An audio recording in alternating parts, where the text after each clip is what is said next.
कुदरती बात है। संसार में हर एक वस्तु का जोड़ा है। हर जगह तस्वीर के दो पहलू साथ साथ चलते हैं, जैसे सुख दुख, लाभ हानि, जीवन मरण, ऊंच नीच, भला बुरा, खोटा खरा, सर्दी गर्मी, धूप छाया। हर विषय में तस्वीर के दो पहलू बराबर चलते दिखाई देते हैं। यदि एक है तो उसके साथ दूसरा भी है, और अगर एक नहीं तो दूसरा भी नहीं। इसी प्रकार यदि संतों की निंदा है तो साथ स्तुति भी है।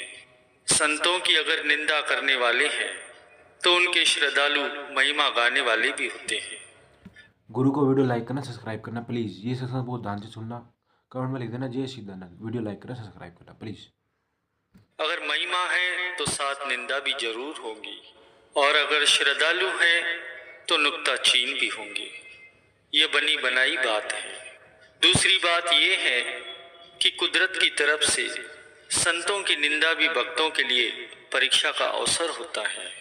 अगर ऐसा न हो तो भक्त कच्चे के कच्चे रह जाएं, उनमें कभी दृढ़ता न आए। यह निंदा भी एक प्रकार की अग्नि की भट्टी होती है, और इसी भट्टी से जो साबत कदमी के साथ निकल जाता है वह पूरी तरह पक जाता है।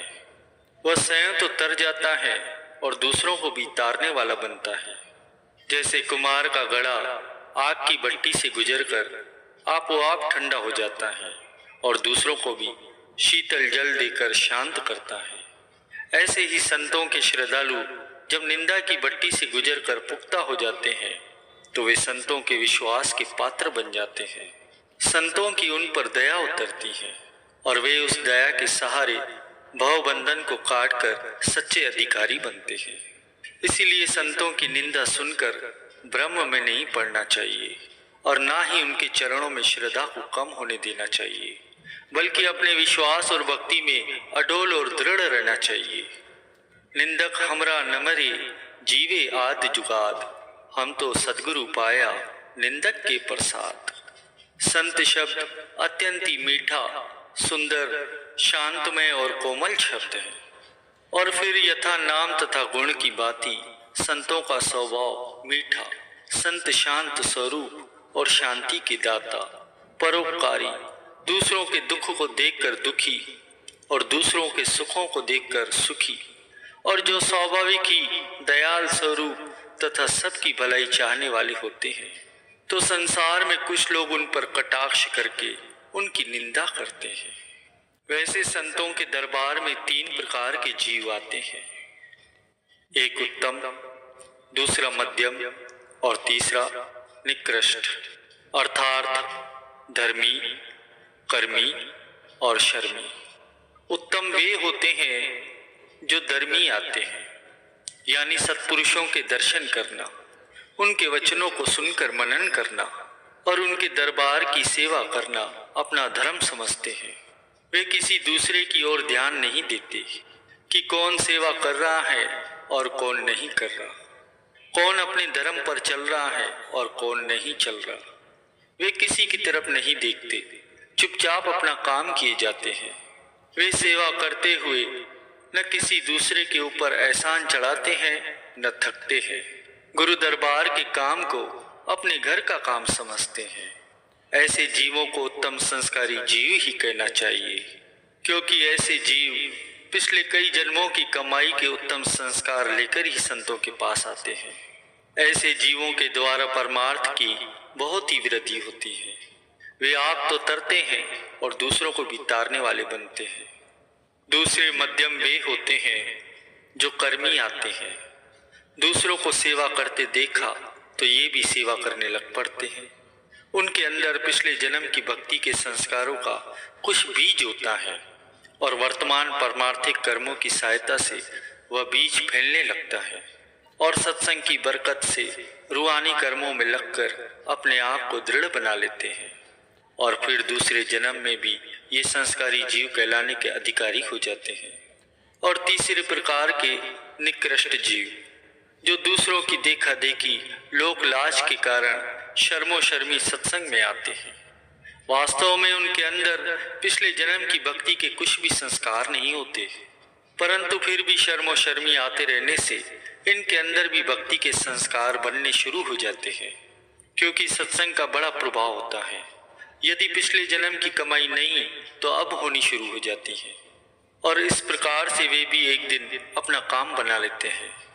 कबीर साहब जी अपनी वाणी में कथन करते हैं कि द्वार धनी के पड़ रहे, धक्का धनी का खाए, कबहों तो धनी निवाज ही, जो दर छाड़ न जाए। कभी कभी ऐसा भी देखने में आता है कि कुछ जीव संतों के दरबार में कुछ समय तक भक्ति करके बाद में टूट जाते हैं। जैसा कि आप जानते ही हैं कि पेड़ पर जितना फल शुरू में लगता है वह सारा पकता नहीं है। उनमें से कुछ तो फूलों के रूप में ही जड़ जाते हैं, कुछ फल बनकर कच्चे ही गिर जाते हैं, और जो पकते हैं उनमें से कुछ दागी होकर बेकार हो जाते हैं। बहुत थोड़े होते हैं जो पूरा पककर दूसरों के काम आते हैं। जैसा आप जानते ही हैं कि कुम्हार मिट्टी के बर्तन गढ़कर उन्हें भट्टी में डाल देता है। अब कुम्हार की ये भावना कभी नहीं होती कि उसका कोई भी बर्तन टूट जाए। उसकी तो यही इच्छा होती है कि उसके गढ़े हुए सारे बर्तन पककर निकले और दूसरों के काम आए, परंतु ऐसा होता नहीं। कुछ बर्तन भट्टी का ताव सहन नहीं कर पाते और वे टूट जाते हैं। तो ठीक इसी प्रकार संतों के दरबार में जितने जीव आते हैं ये सब के सब पार नहीं हो पाते, कुछ तो बीच में ही रह जाते हैं। सो ऐसा होना कुदरती है, इसमें कोई आश्चर्य की बात नहीं है। कहते भी हैं कि मिटा दे अपनी हस्ती को अगर कुछ मर्तबा चाहे, कि दाना खाक में मिलकर गुले गुलजार होता है। वह बीज फल देता है जो पहले मिट्टी में मिलकर अपने आप को मिटाता है, और जो ऊपर रह जाता है वह व्यर्थ ही चला जाता है। संतों के दरबार में अनेकों जीव आते हैं और संत सब पर बादल के समान एक बराबर सत्संग की वर्षा करते हैं, और सबकी भक्ति बनाने के लिए परिश्रम भी एक बराबर करते हैं। परंतु देखने में आता है कि उन जीवों में से तो कुछ जीव तो ऐसे होते हैं जो भक्ति मार्ग पर चलते हुए आगे निकल जाते हैं, और कुछ बीच में ही रह जाते हैं। तो ऐसे जीवों पर किया हुआ संतों का परिश्रम व्यर्थ नहीं जाता। जैसे कि संतों के दरबार में एक ही समय पर दो व्यक्ति आते हैं, दोनों ने नाम उपदेश भी एक ही अवसर पर लिया, और संतों की ओर से मेहनत भी उन पर एक समान हुई।